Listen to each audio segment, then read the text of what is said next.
Welcome back, my brave and beautiful humans, to another episode of Soul Hygiene. I have our wonderful friend, oh, a little tongue tied there, Mr. Justin with us, and he is our monthly veteran who just loves soul hygiene and is a wonderful friend. And we're just following up with him as we always do to see where he's at and see how he's doing as, he has kind of come on the show for this to be his platform as well, to tell his story and to hopefully encourage and inspire other veterans just to keep going. So I'm very proud of him for giving himself this platform and just allowing himself to be vulnerable. So I'm really happy to have him back. And we're close to the holidays here. So welcome back, Mr. Justin. How are you doing? I'm doing well, thank you. Thanks for having me. Of course, Yeah. always. Wish everybody here a Merry Christmas. Yeah, Um, Hope everybody is doing well and enjoying their time with their family, yeah, friends, whatever, all those that you have near you. yeah. Christmas is it's a good time, and for some it's not such a good time, I guess. But I know that Yeah, you yeah, have a Christmas story is, about Christmas, and it's yeah. not such a happy one, but No, it was, Christmas over the years have been pretty difficult. Anytime you lose a brother, those holidays seem to be, pretty challenging to um, have a smile on your face and just be happy. It's there's a lot of painful memories there that have a tendency of just kind of taking over the day. So Christmas morning of 2006, we lost Sergeant Moon to an IED, and that made it pretty challenging from then on. Um, but through my healing process, through the different programs I went through, getting the SGB, going through Save a Warrior, going through the Mighty Oaks Warrior program, uh, have all just kind of changed my outlook on things. Like if I passed on that holiday, would I want all my brothers to be sitting here feeling sorry for themselves and feeling sorry for the fact that I'm not around? No, I wouldn't. I'd want every one of them living it up, celebrating, partying, enjoying all the loved ones they do have around them. Um, so that's what I've tried to do these last few years.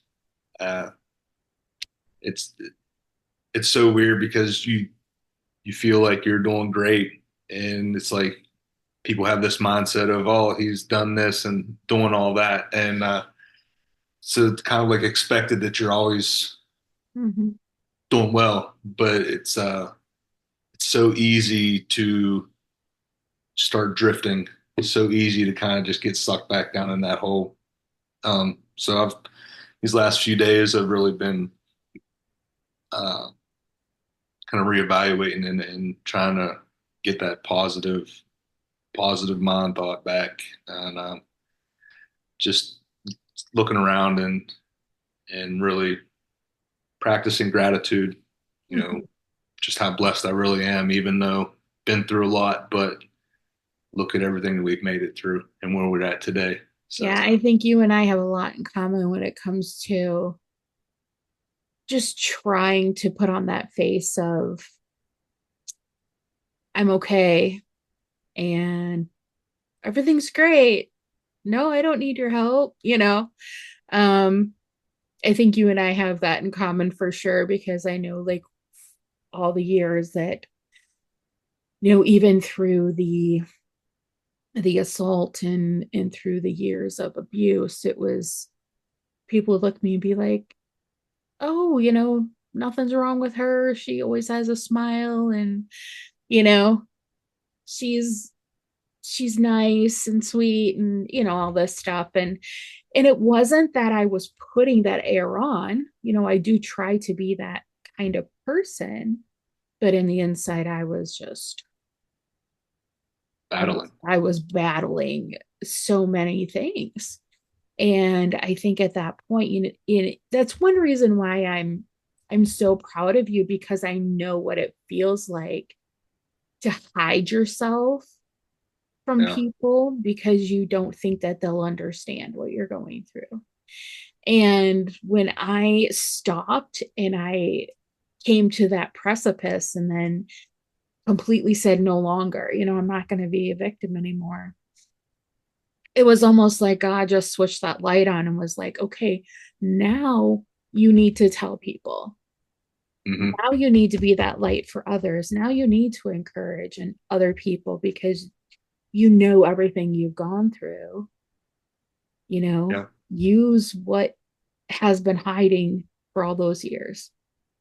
So that's why I'm like really proud of you that you come on here and you're just vulnerable and brave with your story, because I know how easy it is just to go inside and just let the world think what they want to think, right? Yeah. Yeah. So like when it all started off with me, writing my story and putting it out there. And that's kind of what started everything. Objective Zero got me speaking, you know, but it was crazy. It's like all these people just they saw what they wanted to see. They wanted to see, they saw the smile on my face and the fact that I was telling my story and I wasn't in as dark of a place as I was. Um, but when you're out there and you're reliving your darkest moments over and over, and then you have 100, 200 people come up and want to talk to you and tell you their story, and then you go sit in a hotel room all by yourself for hours. Um, and it was just a lot of heaviness and a lot of being alone. That like the devil looks for that little tiny crack to just Yeah. grab hold of you and start pulling you back down. So you could be on cloud nine and that day, and then before you know it, you're not sleeping at night because you got all these stories running through your head. You got being by yourself, and it's like before you know it, by the end of the night, he got that grasp on you, and he's now pulling you down, and has you start second guessing yourself and Mhm. starting to focus on what Yeah. you don't have or what has happened, and it's rough, and people saw that, and it's like I started becoming the guy that people would only call when they had a problem. Um, so it wasn't people calling to like check in to see how I was doing. It was calling me, telling me how their life's falling apart and they need advice. And it's like, I mean, there are some of those times that I was drowning myself, and here I am trying to help other people get out of situations that they weren't wanting to put into work to get out of themselves. They were just hoping that I would have a magic answer for them. But there is no magic answer. There's no magic pill that's going to fix it all or make it all go away. It is consistent work, waking up every day and focusing on gratitude and focusing on, you know, what you have instead of what you want. Um, and continue to put in the work every day. Yeah. Like people getting sober, you can say you're sober for years, but all it takes is that one mess up to break that. And then once you make that mistake, instead of just saying, okay, I messed up one time, start right back over, we have a tendency of feeling sorry for ourselves and wallowing in it. And then that one day of drinking becomes into two. And then next thing you know, Yeah. you're back to just living your old lifestyle and wondering why things are going to shit. um, There, I like that you're using the word gratitude, because I feel like that was a word also that is part of your healing. Like in the beginning, you know, I truly believe that there are a few things that you have to do if you want to start healing. And number one is the accountability, right? I mean, we are accountable for ourselves in some aspect, even if the thing that happened to us wasn't our fault. There just has to be some accountability to say, hey, I'm moving on, or hey, I need to forgive. Um, but also there's the gratitude, because I feel like if you are grateful for where you are, then the blessings that God gives you, even in those trials and even in those things that you've gone through, you're going to be grateful for those. And you're Yeah. going to be grateful in the good times, and you're going to be grateful in the bad times. Yeah. I've always been told, my mom always used to tell me, she's like, don't just pray in the bad times, pray in the good times too. Thank God for what he's given us. Thank God for the abundance. But thank God for the blessings that he brings our way, even in the bad times, Yeah. and It was one of the challenging things is learning to be grateful for the good and the bad. And people are like, well, how can I be grateful for the worst day of my life? Well, that's up to you to figure it out. You mhm, know, I got left behind in Iraq after I got hit by an IED, and people say, well, how could you be grateful for that? Well, one, I'm grateful that I'm still here. I survived. I outran a couple hundred Iraqis that were trying to capture me, and it made me a better leader. It made me focus more on accountability of my men and always knowing where my men were. That it helped me become the leader that I wanted as a private. I know there's some situations that some people have been through that are worse than that. But finding a way of identifying the good out of it, because somehow, some way, you either somebody was brought into your life, somebody was taken out of your life. It gave you a different perspective. It helped you help others to avoid that situation. Whatever it is, uh, forcing yourself to find a positive out of every situation is and just being grateful that you survived. and I It, and I know that that's a difficult thing to do. mhm. Um, I could not learn that until I was ready to learn it. Mhm. And you have to have that mind of, I'm not going to be a victim of my circumstance. Because if you continue to be a victim, then you can't find the positive. You can't find the blessing. Yeah, So you have to prepare yourself. You have to be ready for it. And that's I like, yeah, like when I was trying to find my path.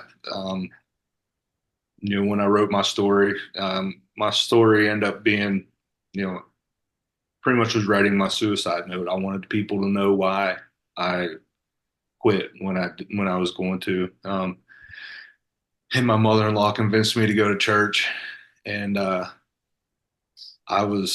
started having it out with God, and I'm just like, why? And it was weird, it was like somebody spoke over my shoulder, and it's like I heard somebody speaking straight to me. It kind of freaked me out. But it's like I heard, quit feeling sorry for yourself. Like, look at everything I pulled you through.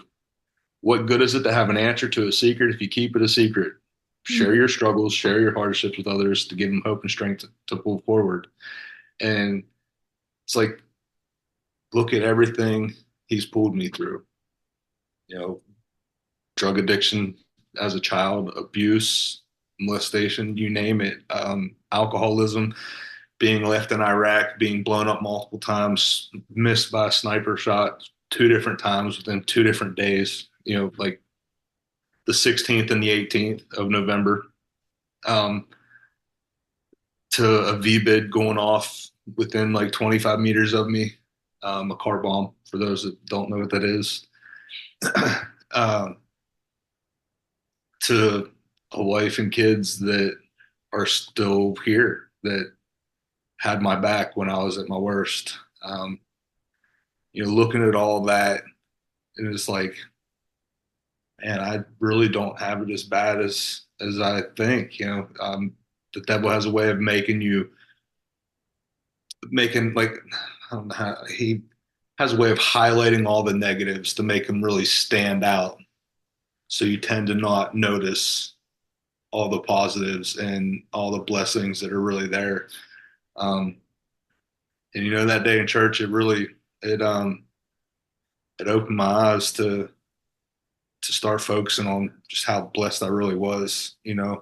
Instead of feeling sorry for myself on Christmas, knowing that Sergeant Moon is not home with his family, to spend that day to be grateful that I have my family, and because of him, I made it home, and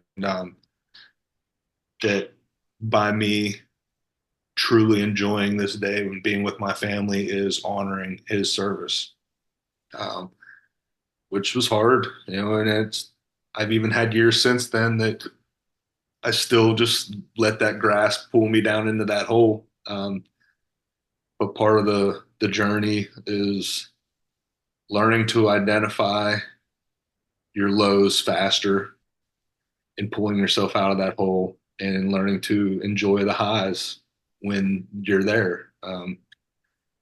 That's And probably one of the again, most that, challenging things. yeah, that is challenging. I was just going to say that, like, I feel two of the most challenging things that I personally had to go through was the switch in my mindset. And then through the journey, when I did get down and start having anxiety or started remembering all the negatives that caused me such pain, pulling myself out of that. Uh, And I think the one thing that really helps me is prayer meditation. Are mhm. two of the key things that really help me, which is why I created the meditation technique I use, is because it's just five simple questions: who, what, when, where, why. Ask yourself these questions, and how are you going to get past it? Right. And I could not be on this journey had God not shown me you have the light of me within you. You Mhm. have all the tools. I have given you the strength, I've given you the determination. And I feel that if people really wanted to come out of this victimized mindset, they would see that too. Yeah, I think a lot of what people struggle with is not so much what has happened to them, but they feel guilty, they feel shameful, they feel embarrassed, um, like that they were in the wrong somehow. And when you just gotta accept the fact that it happened, that you can't change it, Mm-hmm.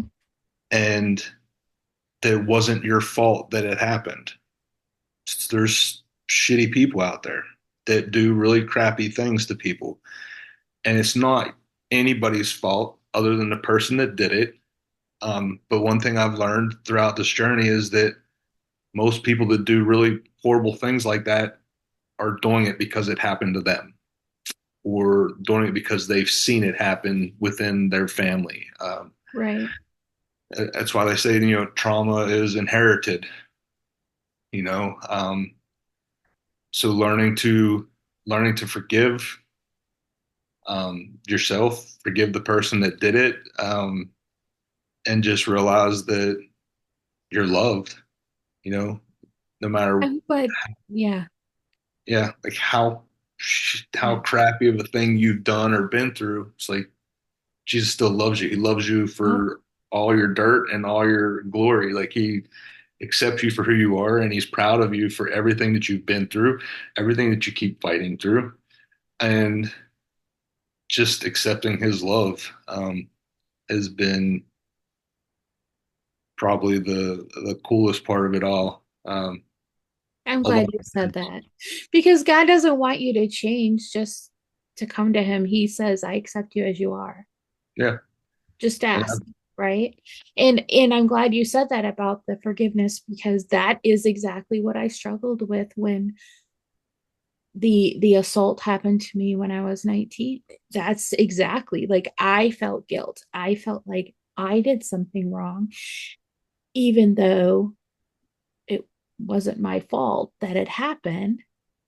Um, my forgiveness came because I didn't want to be an angry person. I didn't want this thing that happened to me to rule my life. It yeah, already took 25 years of my life and going through abusive relationship to, I wasn't going to allow it to do that anymore. And I think forgiveness isn't, and I know people hear this a lot, but when it sticks, you'll know because forgiveness isn't always for the other person. it's not. Sometimes you never will get closure or an apology, but you still need to forgive. It, Otherwise, you carry that within you. And I have learned through this healing journey, and it's kind of cool in a way, researching and listening to these doctors tell, um, about how things sit within you, feelings and uh, depression and anxiety, they sit within your body and they can cause you pain. They can cause diseases because it breaks down your body. And the one thing that I have really been concentrating on the last couple of years is letting go of those negative things, letting go of anxiety. And I've never really been a depressing person, but anxiety is a part of that, letting go of my fear, trusting in God and forgiving immediately. And although that's hard, it's very hard. And doesn't mean you have to trust the person. It doesn't mean you have to forget what happened. But forgiveness, if it's done correctly, relieves you of what's inside of you and that negativity that can linger. yeah, yeah. Forgiving people is not for their benefit. It's not for the person that did the wrong. Forgiving them is releasing you. Like somebody told me before, staying angry or holding a grudge against somebody is like drinking poison and hoping that they die from it. All Oh, it's I doing like that. is it Yeah. just eats you up. And even when you say, "Well, I just don't think about it," or "I just try to forget it." Well, you still it still affects you every day, whether you know it or not. You have that anger or have that frustration in you. So therefore, everything you hear, you're hearing with an angry mind. You're hearing with a frustrated mind, and something that somebody says to you, which Yeah. they've meant in a positive way, but because you're already angry and bitter, it's like receiving it through filters. You don't Yeah. hear it purely like it's meant to be. I like that you said that because unpopular opinion, I know this is going to be unpopular, but that's kind of what triggers are. Mhm, People use the word trigger like I'm going to be triggered by this, I'm going to be triggered by that. That's because you're unhealed. mhm. That's because everything that comes your way is being filtered through this negative lens Yeah, and through all your trauma, and you can't see what's really in front of you. yeah. There's a great book. It's how was it called? The Body Keeps the Score, I believe. That sounds correct. I Um, yeah, it's let me just double check.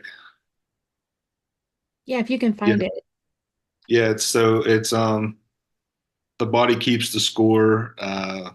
It's by um, Bessel A. Vanderkalk. He talks about how,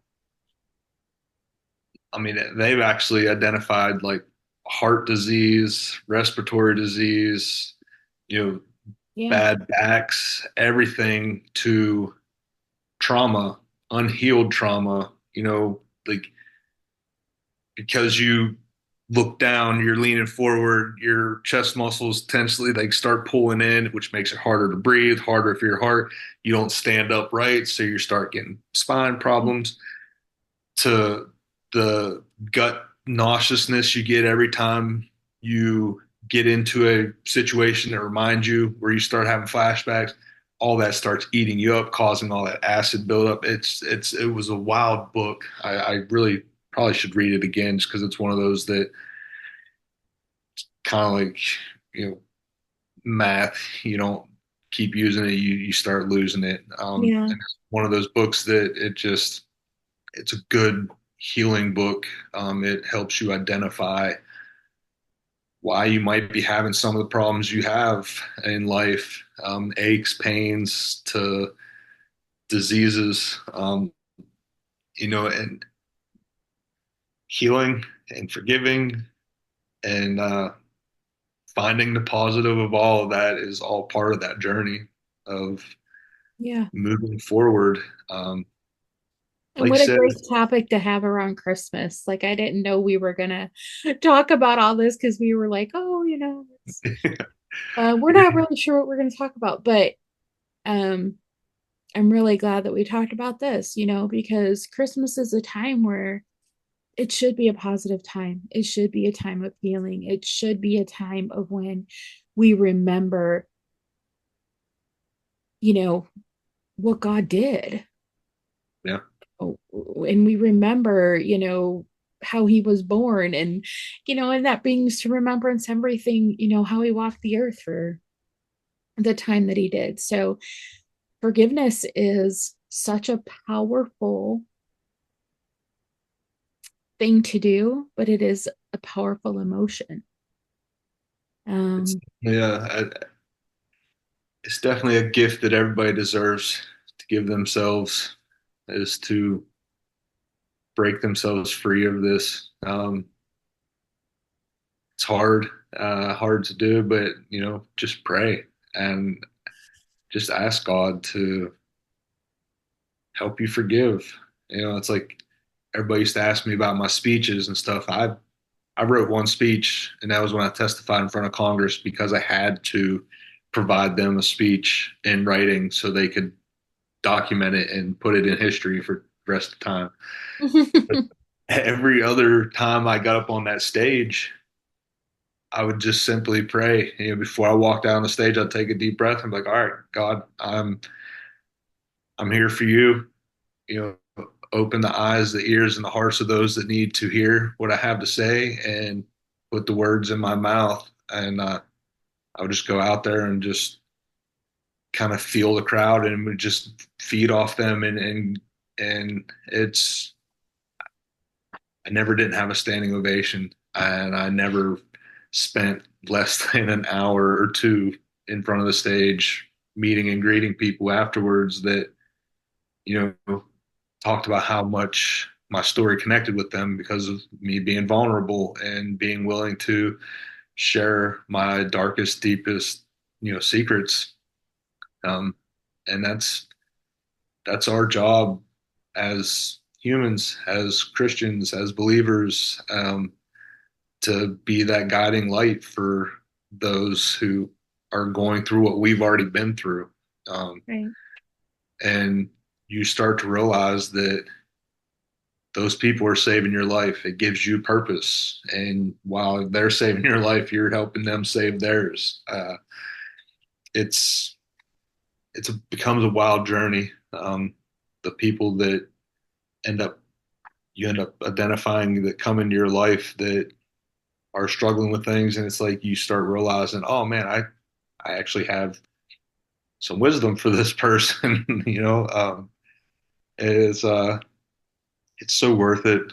Um, you start waking up and people say, oh, well, we pray when times are good. Well, dark times, rainy times, guess what? Those times are needed to help things Yeah. to continue growing. So Yeah. learn to be grateful even in those dark times. Um, but like they say, every storm has an end.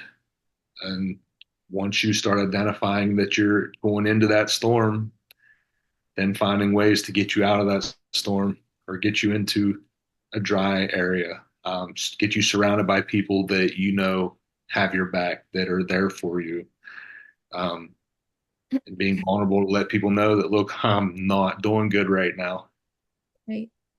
and that is a lot of times is the first step, just putting it out there that you're hurting, and you'd be amazed on how many people are really there for you. Right. And I think we said something before we started recording, which was really good, is, when you talk about the storms of life, a lot of people get so scared. But if we look at it from a different perspective, it's during the storms and the uncomfortable times that we grow. If we Yeah, truly want to learn to be better humans or to help people or even just to get to the next step, right? Those are the times we grow if we want to. yeah, Otherwise, we can wallow in self pity and we can, wallow in our miscomings or misfortunes or failures and just stay there. yeah, And something's always going to come the way, and you're going to be like, oh, let me take this turn. Let me take this turn instead of taking the right way, yeah, instead of going the right direction. And, I think that, like I said before, I don't believe that God wants people to go through the things that we've gone through. I don't. I don't believe that He ever wants bad to come upon anyone. But it's in those storms and in those trials and in those failures and in all those things we can grow because He gives us the strength. He gives us the determination. He gives us the mind to keep going. yeah, And that's when, we learn all these things. That's when we can help other people because we've been through it. And that's yeah, the amazing part to me. yeah. And it's like if you look at the Bible is a book that's made up of a bunch of stories that have gone through just about every type of scenario you can think of, everything from brothers killing brothers to, you Mm-hmm. know, Feeding the murder. 5,000 and yeah. Yeah, but like if you look at the Bible, David was one of his most loved. Mm-hmm. David, who killed a giant with a slingshot, took that giant's sword off, cut his head off, stuck it on a stake, but did that for his to set his people free, and had everything he wanted as long as he followed and kept God in his sights and did everything for him and through him. And it wasn't until he saw his neighbor's wife, wanted her, and then sent him to the front line so he could be killed so he could have his wife. Instead of being satisfied and grateful for what he had to have somebody else's Yeah. family. And it's not that God came and said, "Oh, you did this. I'm going to crush your world and I'm going to make you fall apart." No, what he did, he felt guilt, he felt shame, and he fell apart. He basically self imploded. He just went to crap because he knew what he did was wrong. And instead of saying, asking for forgiveness, he just kept living in it.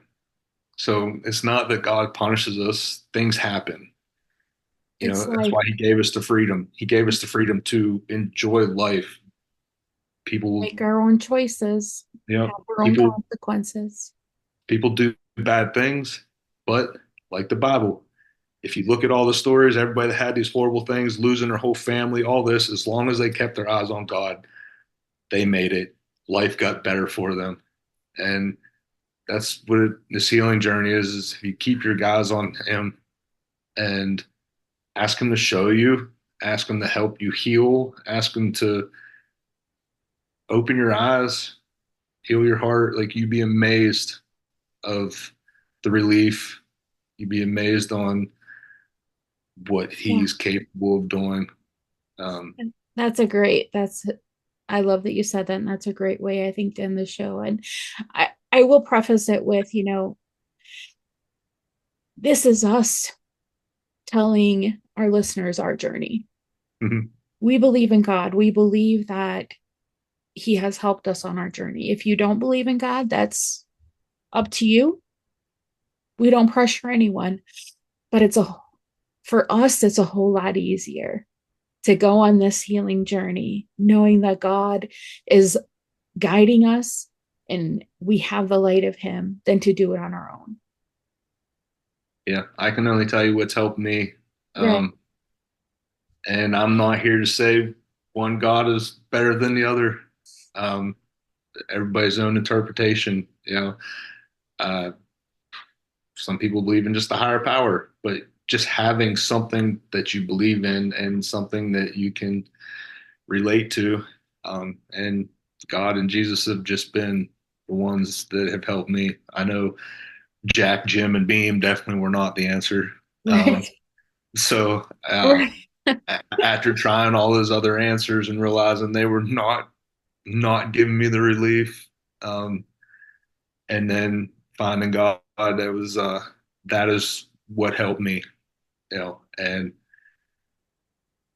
that's Yeah. really all I can say is I I can tell think you that's a wonderful way to end the year, yeah, to end um on a good note like that, especially since this is our Christmas episode. So I'm pretty excited that you were able to end that way. And I really appreciate you. And I know we're gonna continue next year, and next year is gonna be amazing. And I know that God has a lot of good plans in the works for both of us. So I well, just I want you to appreciate have you a having me on. wonderful Christmas with your family.